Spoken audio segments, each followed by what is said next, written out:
Hello everyone, and in this video I'll show you how to cancel recurring payments on your Bank of America account.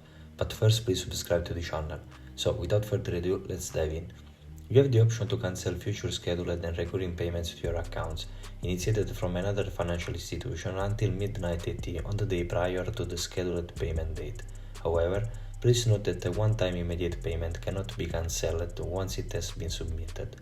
For a seamless cancellation process, visit Bank of America website and follow the instructions available in the Payment Activity section of Transfers.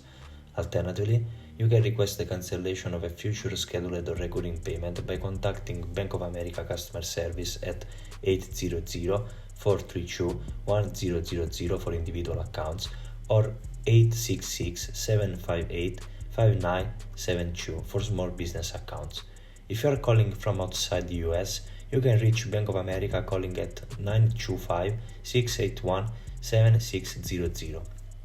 And there we have it. If you find this tutorial helpful, please consider leaving a like and subscribe to the channel.